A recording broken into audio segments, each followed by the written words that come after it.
Selamat datang di podcast Bawaslu Riau. Ruang diskusi, edukasi seputar pemilu. Assalamualaikum warahmatullahi wabarakatuh. Halo sahabat Bawaslu dimanapun berada, kembali lagi dengan podcast Bawaslu Provinsi Riau.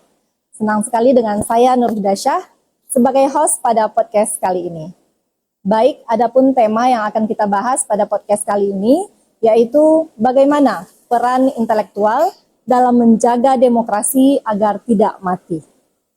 Baik, untuk membahas tema ini kami sudah menghadirkan dua orang narasumber di studio Bawaslu Provinsi Riau. Yang pertama dari akademisi ada Bapak Dr. Muammar Al-Kadafi, SOS MSI. Selamat datang Bapak, terima kasih sudah hadir di podcast Bawaslu Riau.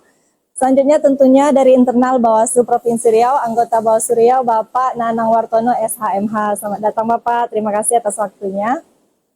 Baik, mungkin sebelum kita masuk ke pembahasan, ada baiknya kita minta perkenalan diri terlebih dahulu dari para narasumber kita. Yang pertama, silakan Pak Muammar perkenalkan dirinya. Baik, Assalamualaikum warahmatullahi wabarakatuh. Sahabat Bawaslu di mana saja berada ya. Ya. Perkenalkan, nama saya Muammar Kadafi. Saya dari salah satu akademisi di Winsus Riau. Ya. Saya kira mungkin cukup ya. Iya, Pak. Ya. Mungkin pengalaman di kepemiluan Pak? Secara formal saya tidak pernah berada di struktural penyelenggara pemilu ya, tetapi memang dalam berapa kali momentum penyelenggaraan pemilu saya selalu terlibat di dalam bagian dari menyeleksi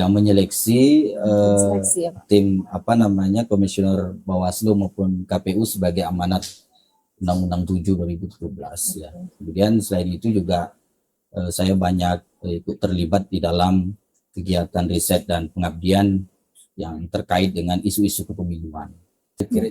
Baik, terima kasih Pak. Selanjutnya silakan Pak Nanang. Terima kasih. Assalamualaikum warahmatullahi wabarakatuh. Izin perkenalkan, nama saya Nanang Wartono, anggota Bawaslu Provinsi Riau, Koordinator Divisi Penanganan Pelanggaran Data dan Informasi. Mungkin begitu, Bu Uda. Ya, terima kasih Pak Nanang. Baik, selanjutnya kita masuk ke pembahasan, yaitu sesuai dengan tema kita pada hari ini, bagaimana peran intelektual dalam mengawal demokrasi agar tidak mati. Sebagaimana yang kita ketahui bersama, demokrasi yaitu suatu bentuk pemerintahan di mana kekuasaan tertinggi berada di tangan rakyat. Menurut ahli, Abraham Lincoln mengatakan bahwa demokrasi adalah sistem pemerintahan dari rakyat, oleh rakyat, dan untuk rakyat. Dan Indonesia menggunakan sistem demokrasi berdasarkan Undang-Undang 1945 Pasal 1 Ayat 2, kedaulatan berada di tangan rakyat dan dijalankan menurut Undang-Undang Dasar. Baik, yang pertama saya ke Pak Muammar terlebih dahulu. Ketika kita mendengar kata demokrasi bisa mati, Pak, apa yang terpikir pertama kali oleh Bapak? Demokrasi bisa mati. Oh, berat juga ini pertanyaannya ya. Kalau ditanya apa yang terpikir pertama, tentu jangankan demokrasi ya. Setiap makhluk yang bernyawa pasti akan mati. Kullu nafsin za'iqatul maut katanya kan. Setiap bernyawa di muka bumi ini pasti mati.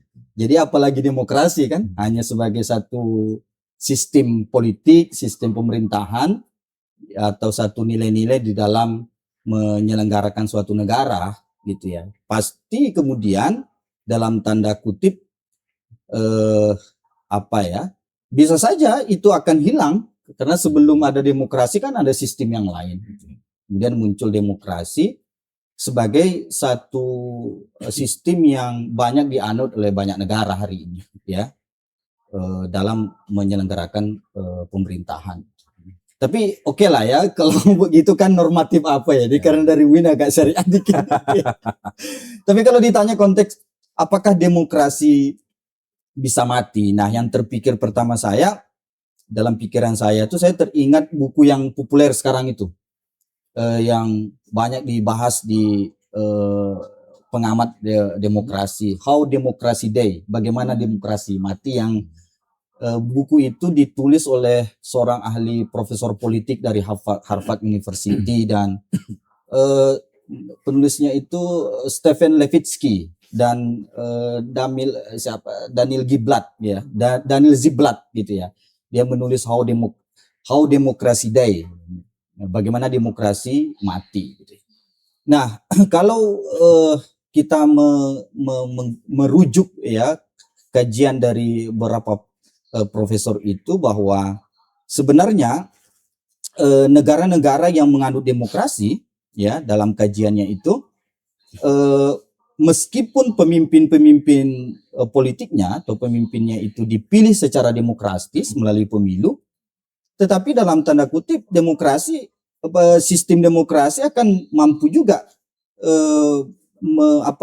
mengarahkan negara itu, demokrasinya akan mati. Dan itu kata si Stephen Levitsky bukan karena faktor eksternal, tapi faktor internal gitu ya. Demokrasi mati itu bukan karena adanya kudeta atau karena adanya revolusi dalam suatu negara.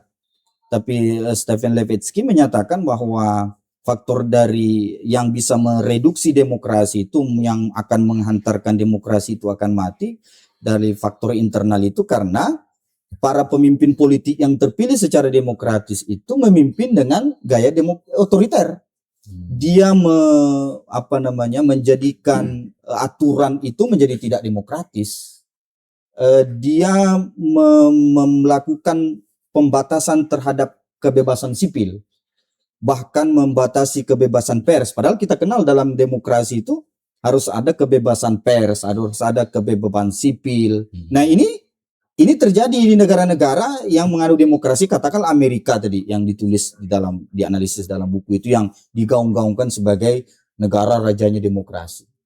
Jadi kalau pertanyaannya apakah demokrasi akan mati, kalau lihat dari rujukan itu ada beberapa indikator bisa penyebabnya. Misalnya terjadi polarisasi politik ya, polarisasi di tengah-tengah masyarakat, membatasi kebebasan pers dan mendelegitimasi lawan-lawan politik.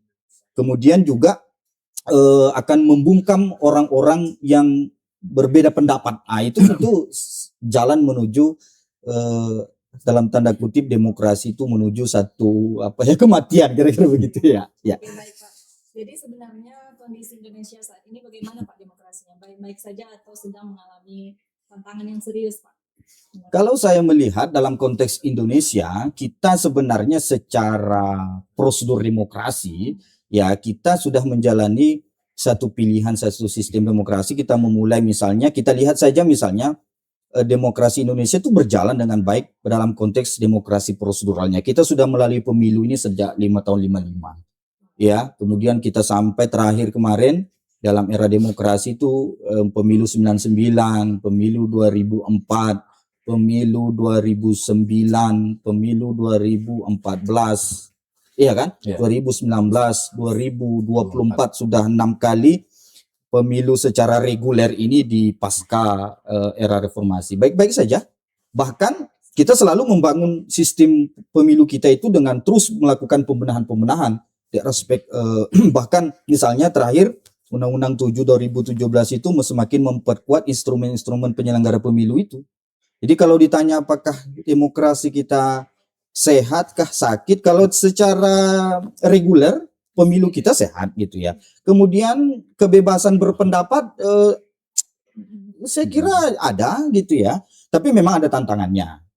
Ya, kita melihat gejala-gejala itu di konteks Indonesia sebenarnya, misalnya kita tidak siap bagaimana berbeda pendapat, kemudian ada politik identitas yang selalu dimunculkan terutama pada baik pada tahapan pemilu maupun setelah pemilu itu terjadi gitu ya, politik identitas. Ujaran kebencian ya, ujaran kebencian terjadi ketika misalnya di momen-momen pemilu, bahkan setelah pemilu pun terjadi. Nah, ini kan sebenarnya kan tantangan ya, tantangan bagi kita semua untuk bagaimana demokrasi Indonesia yang sudah tertata ini sebenarnya meskipun belum ideal ya, tetapi kan perubahan-perubahan itu terus kita lakukan dari waktu ke waktu, dari pemilu ke pemilu. Yang memperkuat instrumen penyelenggara pemilu kita lakukan gitu. Jadi saya kira bagaimana kita harus merawat ini gitu ya, merawat ini agar tadi kata Stephen Levitsky tidak maju kita mau menuju ke sakaratul maut itu tadi kan menuju kematian itu pun jadi itu yang harus kita sebagai elemen bangsa harus menjaga ini, bagaimana kita tidak menciptakan politik identitas, polarisasi dengan masyarakat, menyampaikan ujaran-ujaran kebencian dalam urusan-urusan kepentingan politik tertentu, kepentingan sesaat dan segala macam. Saya kira itu Siap. ya. Kita mau tahu dari Pak Nanang nih Pak, dari perspektif Bawaslu, bagaimana demokrasi saat ini di Indonesia khususnya di Riau Pak? Tadi Bu Huda kan telah menyampaikan juga bahwa ketika kita bicara demokrasi maka ya kekuasaan tertinggi itu berada di tangan rakyat. Ya. Dan wujud nyata dari pelaksanaan demokrasi itu ya melalui pemilu. Kalau kita bicara bagaimana kondisi demokrasi khususnya berpemilu pada tahun 2024 yang lalu, ya memang tadi Pak Kadafi juga telah menyampaikan ya sudah cukup baik. Lebih lagi kalau kita melihat data laporan pelanggaran pemilu misalnya, kalau kita sandingkan dengan data-data pada pemilu-pemilu sebelumnya, angka jumlah laporan itu meningkat. Hal tersebut kan juga ya menjadi hal yang positif tentunya bagi penyelenggaraan pemilu, karena masyarakat ternyata pelan-pelan mulai sadar ketika mereka menemukan pelanggaran di lapangan, menemukan kecurangan-kecurangan, maka mereka melaporkan ke institusi yang diberi wewenang oleh undang-undang, yaitu ke Bawaslu. Mungkin ke depan hal positif ini tentu bisa diharapkan terus berlanjut. Nah, dengan tantangan bahwa ke depan tentu institusi Bawaslu benar-benar harus menyiapkan sumber daya manusia yang mumpuni dalam melakukan proses pelanggaran gitu.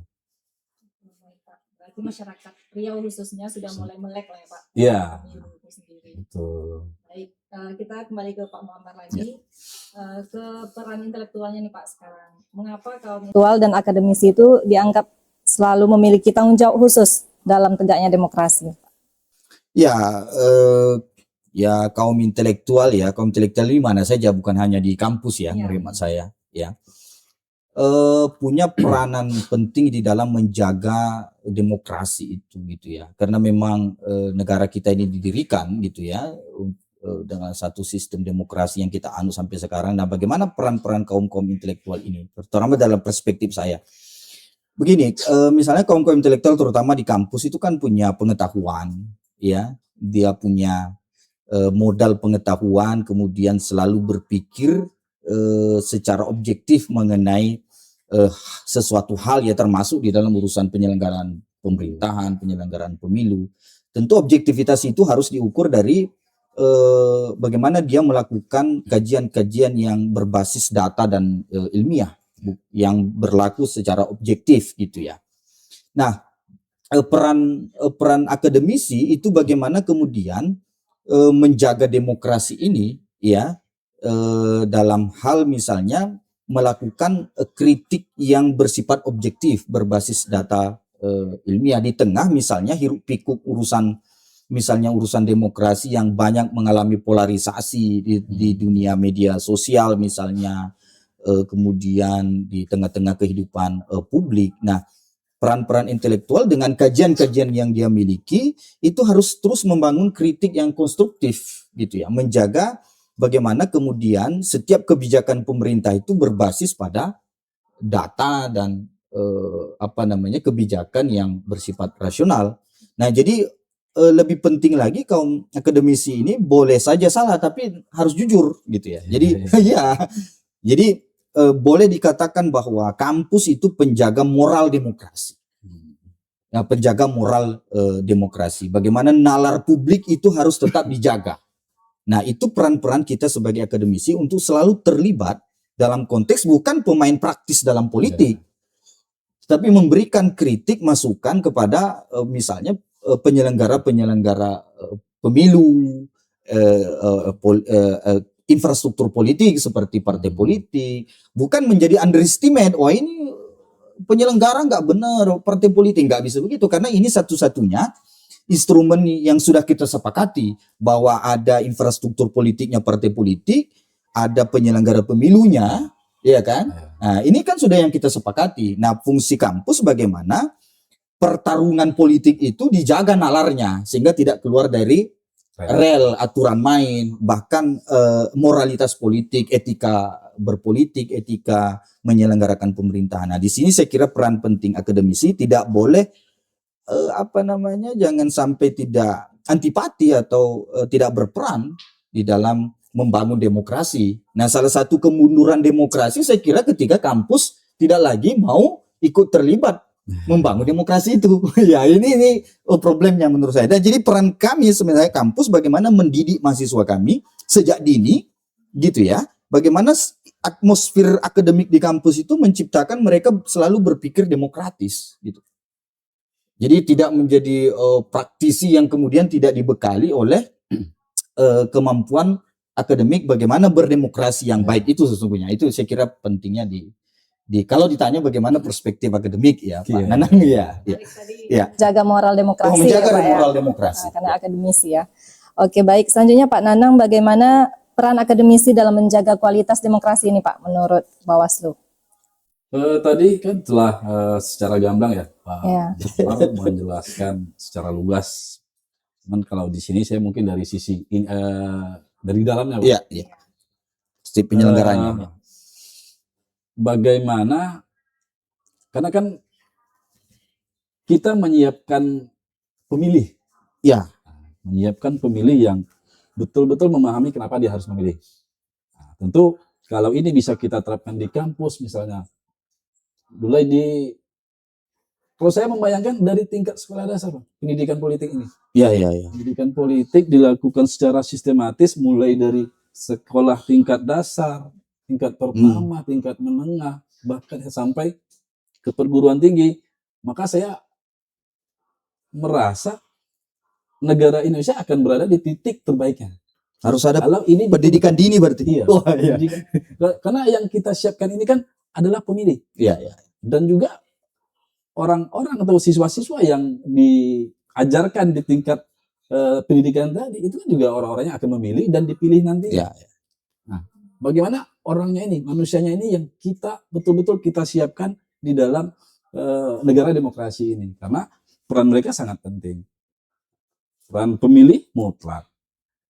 Karena ya segala hal lah, pelanggaran pendidikan itu kan kembali ke orangnya, ke manusianya, mau itu peserta pemilunya, pemilihnya. Kan ini kan saling berkaitan. Kalau peserta pemilunya tertib, sementara pemilihnya belum, kan nggak akan tercapai juga lah tujuan dari demokrasi itu sendiri. Maka tadi saya sampaikan peran akademisi ya penting dalam menyiapkan sumber daya manusia ini agar ke depan betul-betul bisa menjadi masyarakat, menjadi pemilih yang betul-betul memahami filosofi berpemilu begitu.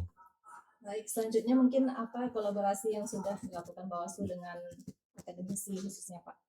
Kampus ya? Iya, kampus. Kalau kolaborasi yang telah kita lakukan selama ini, ya memang kita Bawaslu Riau telah melakukan MOU ya. MOU dengan beberapa kampus. Kemudian dalam hal proses penanganan pelanggaran, kita juga selalu meminta keterangan ahli dari kalangan akademisi yang mumpuni tentunya. Dan di Bawaslu sendiri kita juga ya akibat MOU tadi kita juga selalu menerima magang ya. Mahasiswa-mahasiswa yang melakukan magang ke kantor-kantor kita. Mungkin itu termasuk kegiatan-kegiatan Bawaslu kan Pak? Kegiatan-kegiatan. Dan kemarin juga dari salah satu perguruan tinggi UNRI akan ada kegiatan belajar kelas keluar dan di Bawaslu begitu. Baik. Oke, selanjutnya Pak, di era media sosial saat ini sebenarnya bagaimana peran intelektual? Apakah semakin kuat atau justru semakin terpinggirkan nih Pak dengan adanya media sosial saat ini menurut Bapak? Dalam konteks bagaimana peran akademisi gitu ya? Iya, dalam demokrasi tadi Pak, peran dua-duanya bisa kemungkinan terjadi. Jadi satu sisi bahwa siapa yang sebenarnya terpengaruh di sini kan, bukan lebih mempengaruhi apakah media sosial atau akademisi itu sendiri. Menurut saya bisa dua-duanya.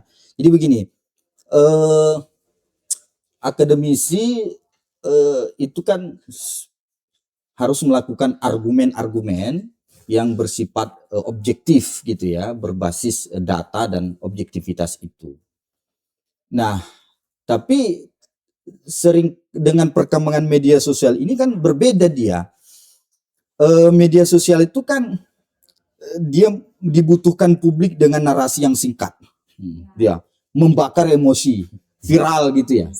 Ya gitu. Tapi itu kan seringkali tereduksi. Bisa saja kan isi media sosial itu kan sebenarnya bisa saja tidak berbasis data dan objektivitas.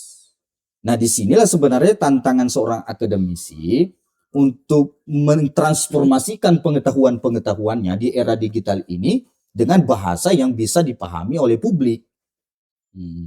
Di sini tantangan bagi kita di era kami, bagi terutama di kampus hari ini, misalnya tentang bicara pemilu. Kalau kita bicara panjang lebar tentang apa itu politik, apa itu demokrasi gitu ya, kira-kira kemudian menjelaskan tanpa dipahami, itu kan anak muda nggak tertarik. Karena anak muda, iya, mereka tertarik dengan cuplikan yang singkat, bermutu gitu ya, iya. Nah, sementara kan kalau tidak diisi oleh akademisi, nah disinilah yang saya khawatir bahwa narasi yang dimunculkan itu, misalnya di dalam konteks penyelenggaraan pemilu kita lihat, narasi tentang politik identitas dimunculkan, ujaran kebencian gitu ya, bahwa pemilu itu jelek gitu ya, karena isinya sepasti semua orang pelaku money politik gitu kan. Padahal mereka nggak tahu bahwa ini ada Bawaslu loh, sebagai instrumen yang diciptakan oleh negara dalam penyelenggaraan pemilu untuk menjaga agar sistem penyelenggaraan pemilu terjaga netralitasnya, integritas pemilu itu. Sehingga fungsi kontrol oleh Bawaslu sangat penting. Nah, ini kan terkadang-kadang tidak tersampaikan. Nah, peran akademisi saya kira bagaimana masuk ke dalam ruang digital ini, media sosial ini dengan argumentasi yang transformatif, melakukan edukasi publik. Nah, jadi kalau kita tinggal, kita akan kehilangan dominasi dari media sosial yang mereka menarasikan yang jauh berbeda. Jadi kalau lemah akademisinya, ya pasti media sosialnya lebih jadi rujukan. Ya, itu soal yang kemudian menjadi tantangan serius juga bagi saya terutama gitu, untuk membangun satu literasi bagaimana masuk ke dalam dunia media sosial dengan menyampaikan pesan-pesan, misalnya pesan apa nih, pesan kepemiluan misalnya. Ini harus kita bangun kebiasaan ini. Jadi bukan saya aja, semua pihak gitu ya. Ya. Selanjutnya Pak Nanang sebagai Koordinator Penanganan Pelanggaran ini Pak, menurut Bapak ancaman demokrasi itu muncul dari saat ini, muncul dari banyaknya pelanggaran atau malah tidak adanya kesadaran dari masyarakat atau berkurangnya kesadaran masyarakat Pak? Tadi sudah saya sampaikan, sempat saya singgung, ini kan tergantung manusianya. Nah, tentu bukan dari, karena pelanggaran terhadap aturan tentu kan juga dilakukan oleh orangnya. Nah, jadi memang kesadaran hukum dari masyarakat maupun dari peserta pemilu ini yang mungkin masih kurang, yang mungkin ke depan ini harus ditingkatkan. Karena ya namanya juga pemilu ini kan sarana kedaulatan rakyat ya. Nah, dan masyarakat harusnya bisa betul-betul memahami ya untuk menjaga kedaulatan mereka. Nah, caranya ya kawal proses setiap penyelenggaraan pemilu. Ketika terjadi atau menemukan kecurangan-kecurangan di lapangan, ya laporkan ke lembaga yang diperintah undang-undang untuk melakukan pengawasan serta penanganan pelanggaran. Kemudian ya, karena tadi kalau manusia telah kita siapkan secara matang, nah, bisa dikaitannya dengan pendidikan politik yang saya sampaikan tadi. Kalau semua pemilih atau orang-orang yang akan dipilih nantinya yang dikeluarkan dari kampus misalnya kan, kalau ini telah siap secara pemahaman, pengetahuan, etikanya, tentu kan ke depan kita berpemilu saya rasa akan sangat enak ya. Nah, kalau memang kita telah betul-betul menyiapkan secara matang orang-orang atau aktor-aktor yang akan terlibat dalam pemilu nantinya. Tentu kesadaran hukum masyarakat inilah yang ke depan mesti kita tingkatkan lagi, dan kita penyelenggara pemilu dan juga seluruh kelompok masyarakat lah punya tanggung jawab, punya kewajiban yang sama untuk memperbaiki hal ini, gitu. Ini kita sudah sampai di penghujung diskusi Pak. Terakhir untuk Pak Nanang dulu deh. Apa harapan Bawaslu terhadap peran intelektual dan generasi muda di masa depan terhadap demokrasi, Pak?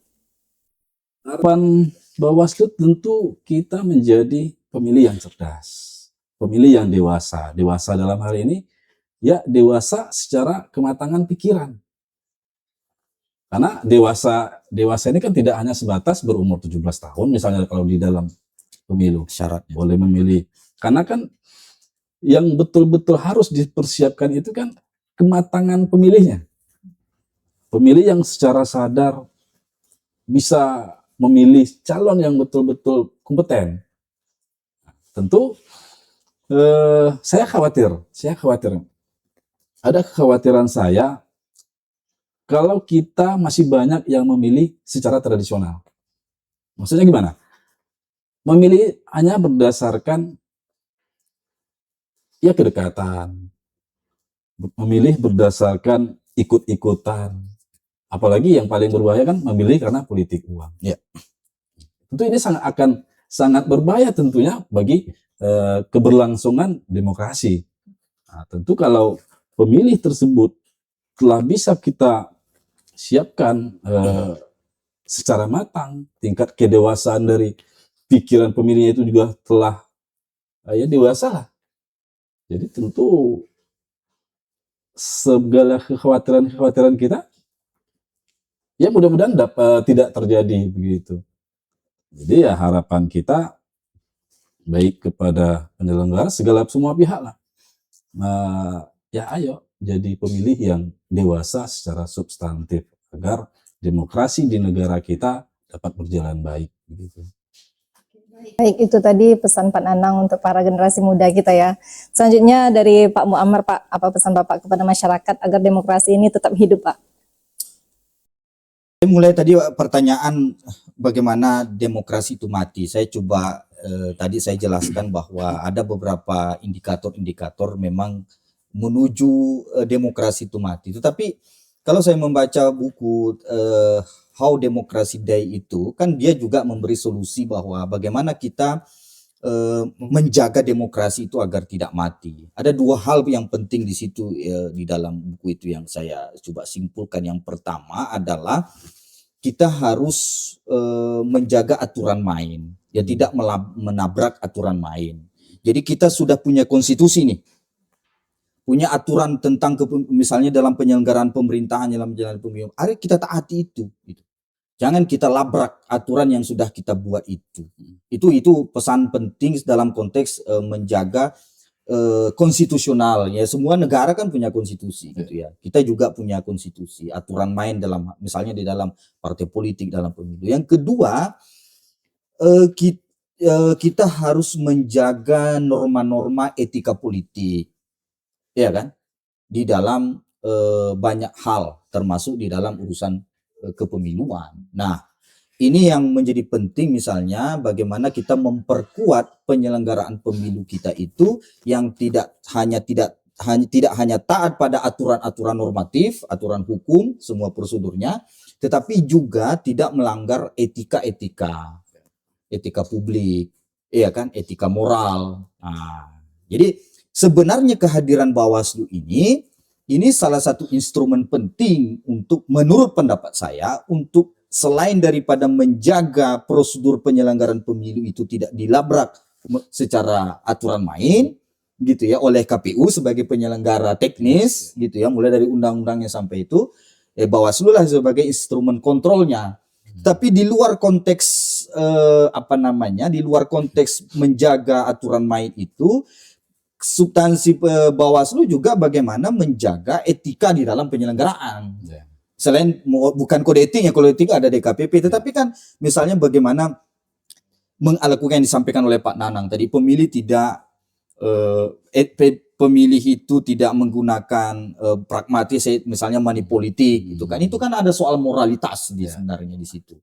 Nah, inilah pentingnya kehadiran Bawaslu itu. Yang akhir-akhir ini banyak orang bilang ini ya nggak usah lah menurut saya nih dalam perspektif akademik, bayangan saya ini harusnya diperkuat ke depan di dalam kebijakan penyelenggaraan pemilu kita. Kewenangannya diperkuat menurut saya gitu. Ya, jadi jangan kemudian yang sudah kita bentuk bagus ini bahwa ada celah yang kosong selama ini, itu yang harusnya dievaluasi. Apa nih misalnya? Menurut hemat saya yang berapa kali menjadi tim seleksi di Bawaslu, saya melihat mengamati betul bahwa ada persoalan kewenangan yang kurang di situ. Nah, kalau kewenangannya yang kurang, jangan rumahnya yang dibuang, tetapi diperkuat dia isi rumahnya. Nah, itu yang saya kira penting sekali hari ini ke depan, karena kita tidak akan lama lagi nih akan menghadapi satu proses penyelenggaraan pemilu di 2029, dan tentu 2 tahun sebelumnya tahapan-tahapan itu betul-betul disiapkan. Nah, saya kira hari ini sudah menjadi rangkaian untuk pendidikan politik. Jadi jangan pendidikan politiknya sudah menjelang pencoblosan tadi gitu kan. Tapi ini 3 tahun ini rangkaian kegiatan pendidikan usia dini lah dalam demokrasi, mulai dari tingkatan SLTA sampai ke kampus, agar nanti dia tidak hanya partisipasinya itu secara konvensional. Hanya partisipasi itu dianggap datang ke TPS mencoblos, tapi ikut terlibat mengawasi kebenaran dan keadilan pemilu, integritas pemilu, mulai dari pemutakhiran data sampai kepada perhitungan suara, itu menjadi bagian penting dalam disebut sebagai partisipasi non konvensional. Nah, inilah harus menjadi mitra Bawaslu ke depan. Seluruh komponen, kelompok civil society, LSM, kampus dan segala macamnya bersama-sama, bahasa awak di Pekanbaru ini bersama-sama bersama-sama di dalam bagaimana menghadirkan pemilu yang substantif dan berkualitas. Nah, ini diajarkan saya bagi generasi muda lah semuanya. Terima kasih ya. Jadi kalau bisa kita simpulkan, diskusi kita pada siang ini menyimpulkan bahwa kita optimis ya Pak, demokrasi bisa tetap hidup di Indonesia. Iya. Hanya saja masing-masing pihak harus menjalankan fungsinya dengan baik untuk tetap menegakkan demokrasi itu sendiri. Baik, saya ucapkan terima kasih banyak kepada Pak Muammar dan Pak Nanang atas waktunya sudah diskusi di sini, memberikan pencerahan kepada kita bersama. Demikian podcast kita kali ini, akan saya tutup dengan sebuah pantun. Jalan-jalan ke Pelalawan. Ini karena Pak Kordif orang Pelalawan nih. Tidak lupa menyeberang pulau. Kepada encik, tuan dan puan, jangan lupa saksikan terus podcast Bawaslu Riau. Terima kasih. Assalamualaikum warahmatullahi wabarakatuh.